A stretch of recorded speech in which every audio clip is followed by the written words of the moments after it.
Students, welcome to network rules. आज की इस वीडियो के अंदर हम लोग डिस्कस करेंगे iOS का बैकअप कैसे क्रिएट किया जाता है और उस बैकअप को कैसे रिकवर किया जाता है इन सिस्को पैकेट ट्रेसर। तो चलिए आपको एक ओवरव्यू दे देते हैं सिस्को पैकेट ट्रेसर के बारे में। जैसे कि आप अभी स्क्रीन पर देख सकते हैं, हम लोग सिस्को पैकेट ट्रेसर स्टूडेंट्स के अंदर है। यहाँ पर कुछ नेटवर्किंग डिवाइसेस जैसे कि राउटर, स्विच, टीएफटीपी सर्वर और कुछ पीसीज यूज़ किए गए हैं। राउटर के इंटरफेस फास्ट इथरनेट को हमने 10.0.0.1 का आईपी एड्रेस असाइन किया गया है। और ऐसे ही टीएफटीपी सर्वर के बारे में एक बारी बताते हैं। टीएफटीपी सर्वर हमने यूज़ किया है और टीएफटीपी सर्वर को आईपी एड्रेस प्रोवाइड किया है 10.0.0.50। चाहे तो आप टीएफटीपी की आईपी कॉन्फ़िगरेशन भी चेक कर सकते हैं डेस्कटॉप पर जाके। आईपी कॉन्फ़िगरेशन यहाँ से आप टीएफटीपी सर्वर का आईपी एड्रेस, सबनेट मास्क और डिफ़ॉल्ट गेटवे हमने सेम ही प्रोवाइड किया है जो कि राउटर का इंटरफेस है। यहाँ से आप इस चीज़ को क्लियर कर सकते हैं। नेक्स्ट चीज़, यहाँ पे हमने 2 पीसीज़ यूज़ किए हैं। दोनों पीसीज़ को भी सेम नेटवर्क का आईपी एड्रेस भी ही प्रोवाइड किया है ताकि ये सारे ही नेटवर्किंग डिवाइस आपस में कम्युनिकेट कर सके ईज़िली विदाउट एनी प्रॉब्लम। तो चलिए समझते हैं आज की वीडियो के बारे में। आज हम डिस्कस करेंगे iOS बैक कैसे क्रिएट किया जाता है टीएफटीपी सर्वर पर। तो iOS होता क्या है? फर्स्ट क्वेश्चन ये है हमारा। iOS stands for internet work operating system. दोस्तों, सिस्को ऑर्गेनाइजेशन के अंदर जितने भी डिवाइसेस यूज़ किए जाते हैं, चाहे वो राउटर हो, स्विचेस हो, उन सभी का ही एक ऑपरेटिंग सिस्टम होता है अपने आप में। वही ऑपरेटिंग सिस्टम के अंदर स्टोर होती है iOS, और iOS स्टोर होता है फ्लैश मेमोरी के अंदर। तो iOS stands for internet work operating system, यानी कि राउटर का जो ऑपरेटिंग सिस्टम है वही कहलाता है iOS। और iOS स्टोर कहाँ होता है? यानी कि ऑपरेटिंग सिस्टम iOS स्टोर होता है फ्लैश मेमोरी के अंदर। और iOS जो है राउटर का ऑपरेटिंग सिस्टम होता है। ये कुछ लिटिल इन्फॉर्मेशन यहाँ पे हमने डिस्प्ले की है जो कि बहुत ज़्यादा ज़रूरी है। इतनी इन्फॉर्मेशन आपको पता होनी चाहिए अगर आप iOS को रिकवर करना चाहते हैं। तो नेक्स्ट स्टेप, iOS को रिकवर करने के लिए, उसके रिकवर करने से पहले सबसे पहले आपको iOS का बैकअप क्रिएट करना पड़ेगा टीएफटीपी सर्वर पर। बैकअप क्रिएट करने के लिए जस्ट सबसे पहले आपको राउटर पर क्लिक करना है और टैब को अपने अकॉर्डिंग मैक्सिमाइज़ कर सकते हैं आप लोग। हम टैब को यहाँ पर स्टे करते हैं एंड CLI टैब के अंदर जाना है। CLI टैब के अंदर जाने के बाद आपको यहाँ पर राउटर के यूज़र मोड में है। यूज़र मोड से प्रिविलेज मोड के अंदर जाने के लिए हम कमांड यूज़ करते हैं enable command. Enable command use करने के बाद iOS से रिलेटेड इन्फॉर्मेशन चेक करने के लिए हम लोग कमांड यूज़ करते हैं शो फ्लैश, यानी कि फ्लैश मेमोरी को देखने के लिए जस्ट एंटर की प्रेस करेंगे। फ्लैश, शो फ्लैश, क्योंकि हमारी जो iOS है वो स्टोर होती है दोस्तों फ्लैश मेमोरी के अंदर। ये अभी हमने डिस्कस किया था।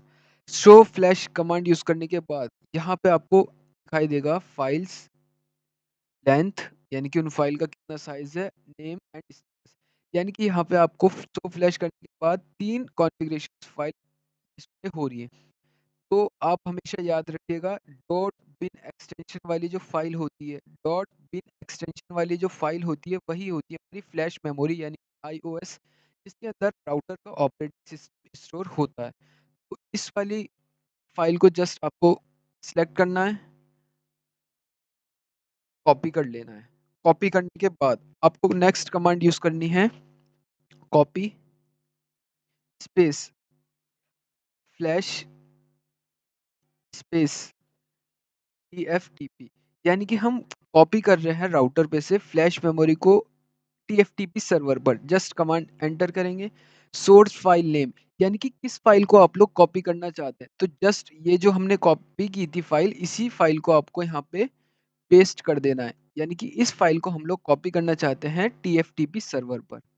इतनी टाइप करने के बाद जस्ट एंटर की प्रेस करेंगे। अब पूछ रहा है एड्रेस और नेम ऑफ रिमोट होस्ट, यानी कि आपने फाइल डिफाइन कर दी और लोकेशन बता दी, बट उसका आईपी एड्रेस क्या है उस डिवाइस का, ताकि जो फाइल हम भेज रहे हैं किसी अनदर डिवाइस पर जाके सेंड ना हो सके। इसी कंडीशन के अंदर हम लोग टीएफटीपी सर्वर का आईपी एड्रेस जो कि है 10.0.0.50, यहाँ पे मैनुअली प्रोवाइड करेंगे, जो कि है 10.0.0.50।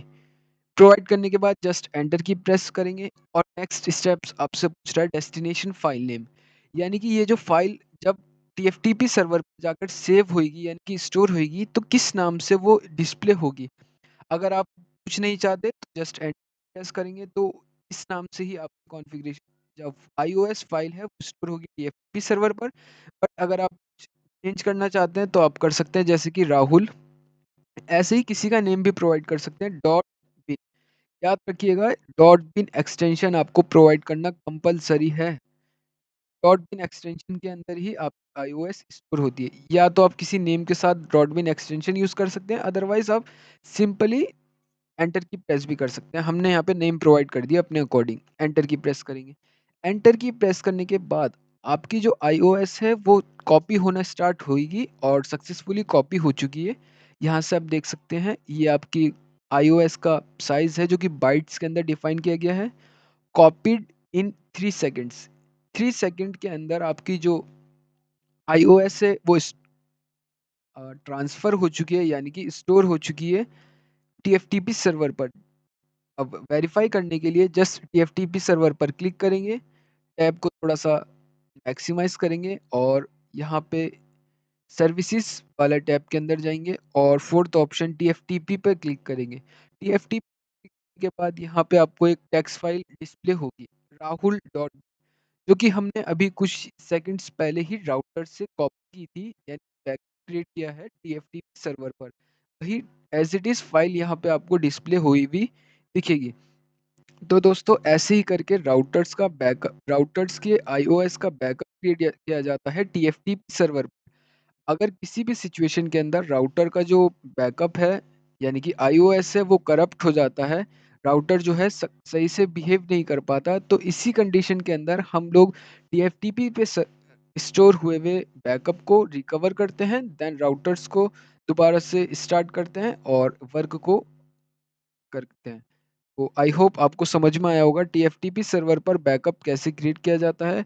इसी वीडियो के नेक्स्ट पार्ट के अंदर हम लोग ही डिस्कस करेंगे कि इसी बैकअप को कैसे रिकवर किया जाता है, यानी कि how to recover iOS from the TFTP to the router.